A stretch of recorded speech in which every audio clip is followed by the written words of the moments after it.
જો અહીંયા જેટલા બેઠા છે દરેક પાસે મોબાઈલ હશે,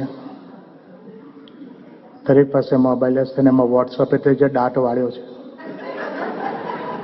મારા 15-20 વર્ષ જૂના જોક લોકો મને મોકલે છે અને નીચે લખે છે માર્કેટ में नया आया है जल्दी फॉरवर्ड करो. સવારે તમે માણસો ની સવારે ઉઠીને દાંત સાફ કરતા પહેલા વોટ્સઅપ સાફ કરવું પડે અને એવા અર્થ વગરના બુદ્ધિ વગરના મેસેજ આવે, હેવ એ નાઇસ ડે ને હેપી સન્ડે ને ગુડ મોર્નિંગ ને ગુડ નાઇટ ને ગુડ ઇવનિંગ ને હેવ એ નાઇસ વીકેન્ડ ને પછી ભગવાનના 4-5 ધન ફોટા આવે.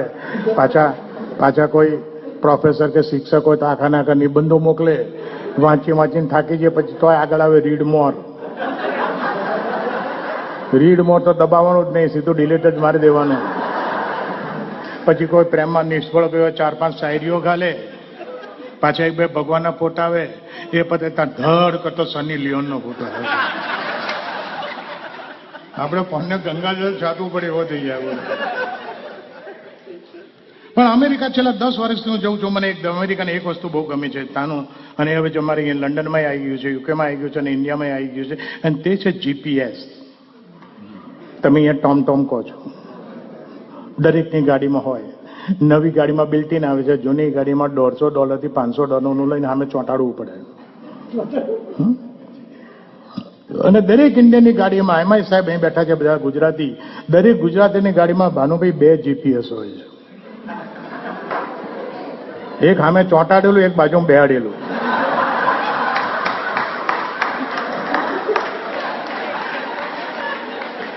ચોંટાડેલું ના બોલે, બેહાડેલું બોલે, બેહાડેલું ના બોલે, ચોંટાડેલું બોલે. ચોંટાડેલું ડિરેક્શન જ આપે, બેહાડેલું સલાહ સૂચના શિખામણ બોધપાઠ બધું આપે. ચોંટાડેલું ગુસ્સે ના હતા ગમે ત્યારે સ્લો ડાઉન. કેટલી લિમિટ છે, તું કેટલા ઉપર જાય છે તેની ભાન પડે છે? સ્પીડિંગની 2 ટિકિટ આવી છે, ત્રીજી આવશે તાર લાયસન્સ જશે. Then I am not going to drive your car. Okay, હા, બેહાડેલું જ કે, ચોંટાડેલું ના કે. અને 2 વર્ષ પહેલા લંડનમાં આવેલો તો જેમણે મારો શો રાખેલો એ ભાઈ કોકે મને રાઈડ આપી હતી. એ શોમાં મેં આ જોક કીધો, પછી એ ભાઈ મને પાછું મૂકવા આવતા હતા. તો મારા જીપીએસનો જોક સાંભળીને મને કહે, તમને એક આ જીપીએસનો જોક સાંભળીને મારી એક વાત કહું. મેં કહું શું? હું ગાડીમાં બેસું ને પછી મારું નામ ચેન્જ થઈ જાય. ગાડીની બહાર જ હું Suryakant, when I am in car મારું નામ બદલાઈ જાય. હું શું થાય? મેં કે ગાડીમાં તારું મારું નામ થાય જોજો.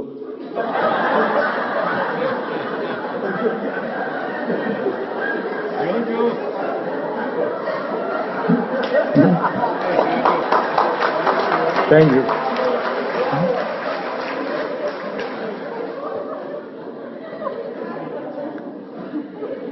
અહીંયા ઘણા જોજો બેઠા હશે.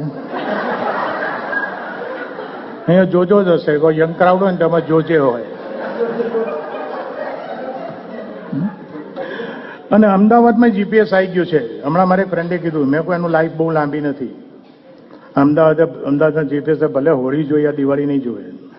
મેં કેમ અમદાવાદમાં મૂકું જીપીએસ ચાલે જ નહીં, કોઈ જરૂર જ નથી. મેં કે કેમ? મૂકું મોટો લેંગ્વેજ પ્રોબ્લેમ. જીપીએસ ઇંગ્લિશમાં બોલે અને પેલા કોઈ ગુજરાતી જોઈએ. કે અમદાવાદમાં જેટલા પાસે ગાડી છે એમાંથી અડધાને ઇંગ્લિશ નહીં આવડતું, અને જેને ઇંગ્લિશ આવડે છે એમાં અડધા પાસે ગાડી નથી. તો English is not a big problem.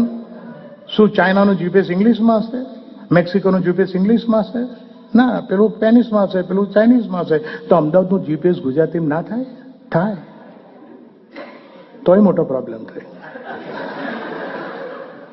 એમ કે અમેરિકાનું જીપીએસ કે from the next traffic right turn right. ત્યાં ટ્રાફિક લાઇટના ઠેકાણા ના હોય.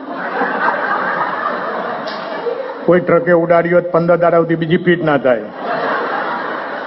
ઇંગ્લિશ ના ચાલે, ટ્રાફિક લાઇટ ના ચાલે, તો શું કરું? તો હું આઈડિયા આપીને આવ્યો. મૂકું ઇંગ્લિશની જગ્યાએ ગુજરાતી મૂકન, ટ્રાફિક લાઇટ ભૂલી જાઓ. અમદાવાદની જાણીતી જગ્યા હોય ને એને લેન્ડમાર્ક બનાવો.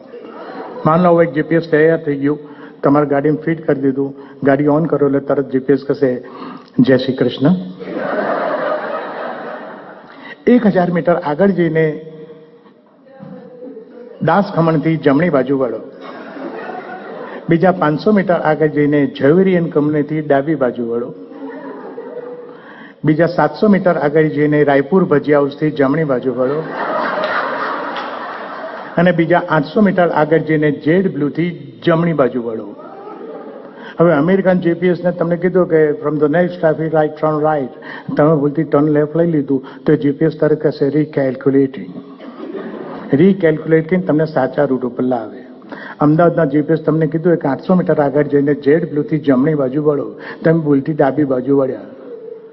રીકેલ્ક્યુલેટિંગ ભૂલી જાઓ, જીપીએસ ગુસ્સે થઈ જાય, જીપીએસ ગાળો બોલે, તરત જીપીએસ ગુસ્સે થઈને કે એ ઘોડીના બેરો છું.